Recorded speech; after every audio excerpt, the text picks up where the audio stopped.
Hello students, I am Hanish Bansal, I am your business study lecturer.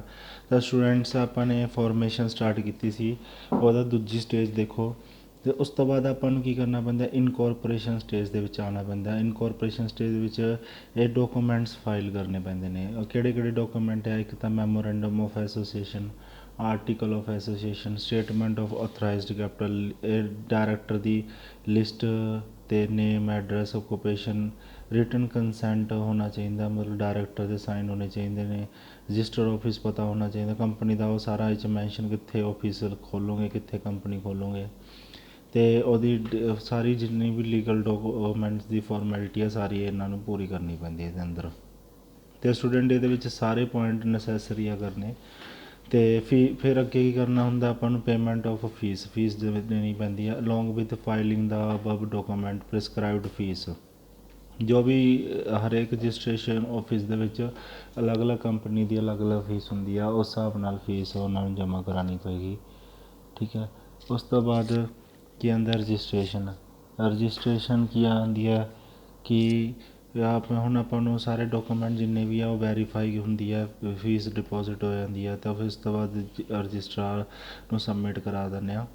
ਫਿਰ ਉਹ submit ਕਰਨ ਤੋਂ ਬਾਅਦ ਫਿਰ ਸਰਟੀਫਿਕੇਟ ਆਫ ਇਨਕੋਰਪੋਰੇਸ਼ਨ, ਫਿਰ ਰਜਿਸਟਰਾਰ ਕੀ ਕਰਦਾ ਹੈ, ਉਹਨਾਂ ਨੂੰ ਇੱਕ ਸਰਟੀਫਿਕੇਟ ਆਫ ਇਨਕੋਰਪੋਰੇਸ਼ਨ ਇਸ਼ੂ ਕਰ ਦਿੰਦਾ, ਜਿਹਦੇ ਨਾਲ ਇਹ ਕੰਪਨੀ ਕੀ ਬਣ ਜਾਂਦੀ ਹੈ? ਸੈਪਰੇਟ ਲੀਗਲ ਐਂਟਿਟੀ ਬਣ ਜਾਂਦੀ ਆ।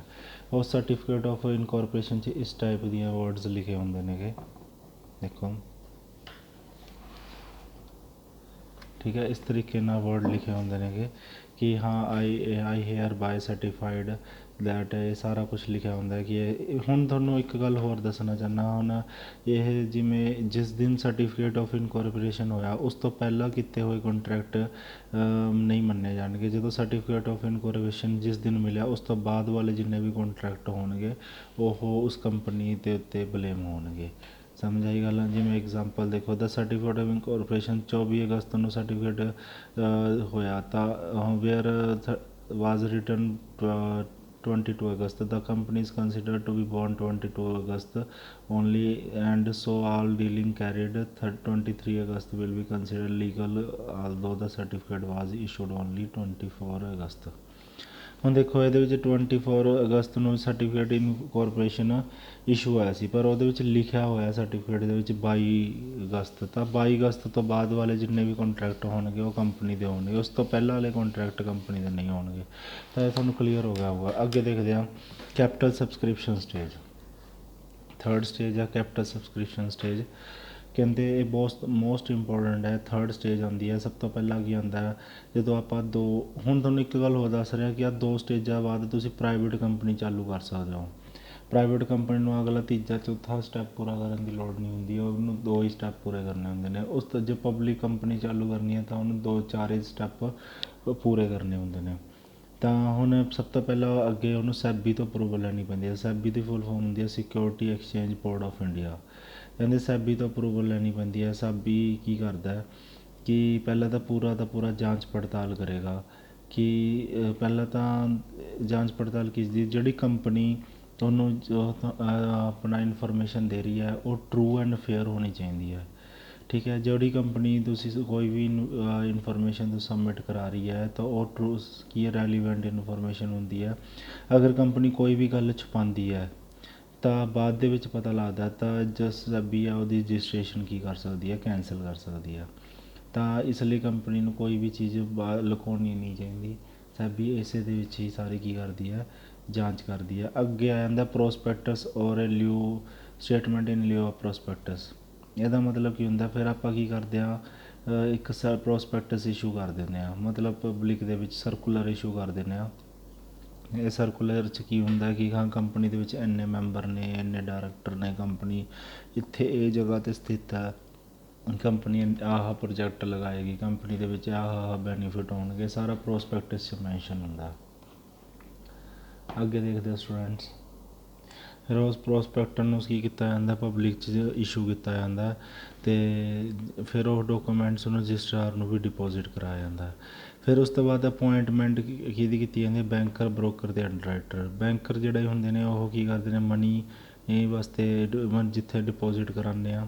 ਜਿਹੜੇ ਬਰੋਕਰ ਹੁੰਦੇ ਨੇ ਉਹ ਦਲਾਲ ਹੁੰਦੇ ਨੇ, ਜਿਵੇਂ ਪੈਸੇ ਸ਼ੇਅਰ ਖਰੀਦਣ ਅਤੇ ਵੇਚਣ 'ਚ ਹੈਲਪ ਕਰਦੇ ਨੇ। ਅੰਡਰਰਾਈਟਰ ਵੀ ਉਹੀ ਹੁੰਦੇ ਨੇ, ਕਮਿਸ਼ਨ ਏਜੰਟ। ਬਟ ਬ੍ਰੋਕਰ ਦਾ ਮਤਲਬ ਹੁੰਦਾ ਹੈ ਕਿ ਜਿੰਨੇ ਸ਼ੇਅਰ ਵੇਚ ਰਹੇ ਨੇ ਬਸ ਉਹਦਾ ਕਮਿਸ਼ਨ ਲੈਂਦੇ ਨੇ। ਬਟ ਅੰਡਰਰਾਈਟਰ ਜਿੰਨਾ ਉਹਨਾਂ ਨੂੰ ਕਿਹਾ ਗਿਆ, ਜਿਵੇਂ 10,000 ਸ਼ੇਅਰ ਵੇਚਣ ਨੂੰ ਕਿਹਾ ਗਿਆ, ਅਗਰ ਉਹ 'ਚ 8,000 ਵਿਕੇ ਤਾਂ 2,000 ਅੰਡਰਰਾਈਟਰ ਵਾਲਿਆਂ ਨੂੰ ਖਰੀਦਣੇ ਪੈਣਗੇ। ਪਰ ਬ੍ਰੋਕਰ 'ਚ ਜੇ ਅਗਰ 8,000 ਵਿਕੇ ਤਾਂ 2,000 ਉਹ ਕੰਪਨੀ ਨੂੰ ਵਾਪਸ ਕਰ ਸਕਦੇ ਨੇ। ਤਾਂ ਇਹ ਚੀਜ਼ਾਂ ਇਹਦੇ ਅੰਦਰ ਆ ਜਾਂਦੀਆਂ ਨੇ। ਮਿਨੀਮਮ ਸਬਸਕ੍ਰਿਪਸ਼ਨ ਦਾ ਮਤਲਬ ਕੀ ਹੁੰਦਾ ਕਿ ਕੰਪਨੀ ਜਿੰਨੇ ਸ਼ੇਅਰ ਮਾਰਕੀਟ ਦੇ ਵਿੱਚ ਇਸ਼ੂ ਕਰਦੀ ਆ ਉਹਦਾ 90% ਹਿੱਸਾ, 90% ਸ਼ੇਅਰ ਵਿਕਣੇ ਚਾਹੀਦੇ ਆ। ਮਤਲਬ 1 ਲੱਖ ਸ਼ੇਅਰ ਇਸ਼ੂ ਕੀਤੇ, ਉਹਦੇ ਵਿੱਚ 90,000 ਸ਼ੇਅਰ ਵਿਕਣੇ ਚਾਹੀਦੇ ਨੇ। ਅਗਰ 90,000 ਸ਼ੇਅਰ ਨਹੀਂ ਵਿਕਦੇ ਤਾਂ ਕੰਪਨੀ ਨੂੰ ਕੀ ਕਰਨਾ ਪਏਗਾ, ਦੁਬਾਰਾ ਕੰਪਨੀ ਨੂੰ ਕੀ ਕਰਨਾ ਪਏਗਾ, ਪੈਸੇ ਜਿੰਨੇ ਵੀ ਲੋਕਾਂ ਦੇ ਆਏ ਨੇ ਵਾਪਸ ਕਰਕੇ ਦੁਬਾਰਾ ਪ੍ਰੋਸਪੈਕਟਸ ਇਸ਼ੂ ਕਰਕੇ ਦੁਬਾਰਾ ਪ੍ਰੋਸੈਸ ਚਾਲੂ ਕਰਨਾ ਪਏਗਾ। ਮਿਨੀਮਮ ਸਬਸਕ੍ਰਿਪਸ਼ਨ ਨੂੰ ਧਿਆਨ ਨਾਲ ਸਮਝ ਲਓ। ਅਗਰ ਮੰਨ ਲਓ ਕੰਪਨੀ ਨੇ 1 ਲੱਖ ਸ਼ੇਅਰ ਮਾਰਕੀਟ 'ਚ ਇਸ਼ੂ ਕੀਤੇ ਤਾਂ ਉਹਦੇ ਵਿੱਚੋਂ 80,000 ਸ਼ੇਅਰ ਆਏ, 80,000 ਸ਼ੇਅਰ ਦੇ ਪੈਸੇ ਆ ਗਏ, ਅਤੇ ਫਿਰ ਉਹ ਕੰਡੀਸ਼ਨ ਸੈਟਿਸਫਾਈ ਨਹੀਂ ਕਰਦਾ ਕਿ 90% ਸ਼ੇਅਰ ਤਾਂ ਉਹਨੇ ਵੇਚੇ ਨਹੀਂ ਹੈਗੇ। ਤਾਂ ਇਸ ਲਈ ਉਹਨੂੰ ਜਿਹੜੇ 80,000 ਸ਼ੇਅਰ ਆਏ ਨੇ, ਪੈਸੇ ਆਏ ਨੇ, ਉਹ ਪਬਲਿਕ ਨੂੰ ਕੀ ਕਰਨਾ ਪਏਗਾ, ਵਾਪਸ ਕਰਨਾ ਪਏਗਾ। ਠੀਕ ਹੈ। ਤਾਂ ਇਹਦਾ ਜਿਹੜਾ ਟਾਈਮ ਪੀਰੀਅਡ ਹੁੰਦਾ ਹੈ, company must receive 90% of the issue amount within 120 ਦਿਨਾਂ ਦੇ ਅੰਦਰ ਉਹਨੂੰ ਕੀ ਕਰਨਾ ਪਏਗਾ, 90% ਸ਼ੇਅਰ ਵੇਚਣੇ ਪੈਣਗੇ। ਠੀਕ ਹੈ। ਫਿਰ ਉਸ ਤੋਂ ਬਾਅਦ ਅੱਗੇ ਜਦੋਂ ਮਤਲਬ ਪੂਰੀ ਕੰਡੀਸ਼ਨ ਸੈਟਿਸਫਾਈ ਨਹੀਂ ਕਰਦੀ ਤਾਂ ਅਗਲੇ 10 ਦਿਨਾਂ ਦੇ ਅੰਦਰ ਉਹਨਾਂ ਨੂੰ ਲੋਕਾਂ ਨੂੰ ਪੈਸੇ ਵਾਪਸ ਕਰਨੇ ਪੈਣਗੇ। ਉਸ ਤੋਂ ਬਾਅਦ ਅੱਗੇ ਆ ਜਾਂਦਾ ਐਪਲੀਕੇਸ਼ਨ ਟੂ ਸਟਾਕ ਐਕਸਚੇਂਜ। ਅਗਰ ਇਹ ਕੰਡੀਸ਼ਨ ਵੀ ਸੈਟਿਸਫਾਈ ਕਰ ਦਿੰਦੀ ਹੈ ਤਾਂ ਸਟਾਕ ਐਕਸਚੇਂਜ ਦੇ ਵਿੱਚ ਤੁਸੀਂ ਆਪਣਾ ਨਾਮ ਲਿਸਟਡ ਕਰਾ ਸਕਦੇ ਹੋ, ਜਿਹਦੇ ਵਿੱਚ ਪਬਲਿਕ ਡਾਇਰੈਕਟਲੀ ਜਾ ਕੇ ਤੁਹਾਡੇ ਸਟਾਕ ਮਾਰਕੀਟ ਦੇ ਵਿੱਚ ਤੁਹਾਡੇ ਸ਼ੇਅਰ ਖਰੀਦ ਸਕਦੀ ਹੈ। ਤੁਹਾਨੂੰ ਵੈਰੀਫਾਈ ਹੋ ਜਾਂਦੀ ਹੈ ਕਿ ਹੁਣ ਸਟਾਕ ਐਕਸਚੇਂਜ 'ਚ ਇਹ ਚੈੱਕ ਕੀਤਾ ਜਾਂਦਾ ਕੰਪਨੀ ਨੂੰ ਕਿ ਉਹ ਸਾਊਂਡ ਮਤਲਬ ਕੀ ਹੈ, ਫਾਈਨੈਂਸ਼ੀਅਲੀ ਸਟਰੋਂਗ ਹੈ ਕਿ ਨਹੀਂ ਹੈ। ਅਗਰ ਉਹ ਫਾਈਨੈਂਸ਼ੀਅਲੀ ਸਟਰੋਂਗ ਹੈ ਤਾਂ ਉਹਦਾ ਨਾਮ ਲਿਸਟਡ ਕਰ ਦਿੱਤਾ ਜਾਂਦਾ ਸਟਾਕ ਐਕਸਚੇਂਜ 'ਚ। ਅਗਰ ਫਾਈਨੈਂਸ਼ੀਅਲੀ ਸਟਰੋਂਗ ਨਹੀਂ ਹੈਗੀ ਤਾਂ ਉਹਦਾ ਨਾਮ ਲਿਸਟਡ ਨਹੀਂ ਕੀਤਾ ਜਾਂਦਾ, ਅਤੇ ਸਟਾਕ ਐਕਸਚੇਂਜ ਦੇ ਵਿੱਚ ਇਹ ਚੈੱਕ ਕੀਤਾ ਜਾਂਦਾ। ਠੀਕ ਹੈ। Allotment of share. ਫਿਰ ਉਸ ਤੋਂ ਬਾਅਦ ਪਬਲਿਕ ਨੂੰ ਆਪਾਂ ਕੀ ਕਰ ਸਕਦੇ, ਜਦੋਂ ਲਿਸਟਡ ਹੋ ਗਿਆ ਨਾਮ, ਸਾਰੀ ਕੰਡੀਸ਼ਨਾਂ ਸੈਟਿਸਫਾਈ ਕਰਤੀ ਆ, ਤਾਂ ਫਿਰ ਆਪਾਂ ਨੂੰ ਕੀ ਕਰ ਸਕਦੇ ਆ, ਆਪਾਂ ਆਪਣਾ ਨਾਮ ਅਲੋਟ ਕਰ ਦਿੱਤਾ ਜਾਂਦਾ। ਸ਼ੇਅਰ ਹੋਲਡਰ ਨੂੰ ਆਪਾਂ ਆਪਣੇ ਸ਼ੇਅਰ ਵੇਚ ਸਕਦੇ ਹਾਂ। ਫਿਰ ਸ਼ੇਅਰ ਹੋਲਡਰ ਨੂੰ ਆਪਾਂ ਸ਼ੇਅਰ ਅਲੋਟ ਕਰ ਸਕਦੇ, ਦੇ ਸਕਦੇ ਹਾਂ। ਫਿਰ ਉਸ ਤੋਂ ਬਾਅਦ ਆ ਜਾਂਦਾ ਕਮੈਂਸਮੈਂਟ ਆਫ ਬਿਜ਼ਨਸ। ਫਿਰ ਉਸ ਤੋਂ ਬਾਅਦ ਜਦੋਂ ਸਾਰੀ ਕੰਡੀਸ਼ਨਾਂ ਸੈਟਿਸਫਾਈ ਹੋ ਜਾਂਦੀਆਂ ਨੇ, ਫਿਰ ਬਿਜ਼ਨਸ ਨੂੰ ਸਟਾਰਟ ਕੀਤਾ, ਸਰਟੀਫਿਕੇਟ ਆਫ ਕਮੈਂਸਮੈਂਟ ਆਫ ਬਿਜ਼ਨਸ ਮਿਲਦਾ। ਉਸ ਵਾਸਤੇ ਕੀ ਹੋਣਾ ਚਾਹੀਦਾ, ਮਿਨੀਮਮ ਸਬਸਕ੍ਰਿਪਸ਼ਨ ਰਿਸੀਵ ਹੋਣੀ ਚਾਹੀਦੀ ਹੈ ਕੈਸ਼ ਦੇ ਵਿੱਚ। ਡਾਇਰੈਕਟਰ ਜਿਹੜੇ ਹੈਗੇ ਨੇਗੇ ਡਿਕਲੇਅਰ ਦੈਟ ਐਵਰੀ ਡਾਇਰੈਕਟਰ ਹੈ paid in cash application and allotment. ਹੁਣ ਜਿੰਨੇ ਵੀ ਪੈਸੇ ਆਏ ਨੇ ਸਾਰਿਆਂ ਦਾ ਸਹੀ ਤਰੀਕੇ ਨਾਲ ਯੂਟੀਲਾਈਜ਼ ਹੋਣਾ ਚਾਹੀਦਾ ਹੈ। ਜਿਹੜੇ ਵੀ ਵੱਧ ਪੈਸੇ ਆਏ ਨੇ ਉਹਨਾਂ ਨੂੰ ਵਾਪਸ ਕਰੋ, ਕੋਈ ਵੀ ਮਨੀ ਪੈਂਡਿੰਗ ਨਹੀਂ ਹੋਣੀ ਚਾਹੀਦੀ। ਠੀਕ ਹੈ। ਅਤੇ ਸਾਰੇ ਡਾਇਰੈਕਟਰਾਂ ਦੇ ਕੀ ਹੋਣੇ ਚਾਹੀਦੇ, ਸਾਈਨ ਹੋਣੇ ਚਾਹੀਦੇ ਨੇ, ਕੰਪਲਸਰੀ ਆ। ਠੀਕ ਹੈ। ਅਤੇ ਇਹ ਸਾਰੀਆਂ ਚੀਜ਼ਾਂ ਇਹਦੇ ਅੰਦਰ ਆ ਜਾਂਦੀਆਂ ਨੇ। ਫਿਰ ਉਹਨਾਂ ਨੂੰ ਇਸ ਤਰੀਕੇ ਦਾ ਸਰਟੀਫਿਕੇਟ ਮਿਲ ਜਾਂਦਾ ਜਿਹਦੇ ਨਾਲ ਉਹ ਪਬਲਿਕ ਕੰਪਨੀ ਆਪਣੀ ਸਟਾਰਟ ਕਰ ਸਕਦੇ ਨੇ। ਤਾਂ ਸਟੂਡੈਂਟ ਤੁਹਾਨੂੰ ਇਹ ਸਾਰਾ ਕਲੀਅਰ ਹੋ ਗਿਆ ਹੋਣਾ, ਫੋਰਮੇਸ਼ਨ ਆਫ ਕੰਪਨੀ ਦਾ ਸਾਰਾ ਫੋਰਮੇਸ਼ਨ ਤੁਹਾਨੂੰ ਮੈਂ ਕਰਾਤਾ। ਅੱਗੇ ਦੇਖੋ ਸਟੂਡੈਂਟਸ,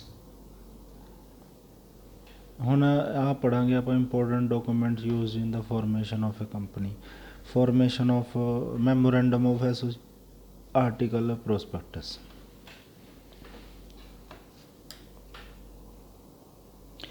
ਤਾਂ ਸਟੂਡੈਂਟਸ ਜਿਹੜਾ ਇਹ ਟੋਪਿਕ ਨੈਕਸਟ ਵੀਡੀਓ ਦੇ ਵਿੱਚ, ਨੈਕਸਟ ਕਲਾਸ ਦੇ ਵਿੱਚ ਆਪਾਂ ਕਰਾਂਗੇ। ਤਾਂ ਉਦੋਂ ਤੱਕ ਆਪਣਾ ਖਿਆਲ ਰੱਖੋ, ਸੁਰੱਖਿਅਤ ਰਹੋ। ਜੈ ਹਿੰਦ।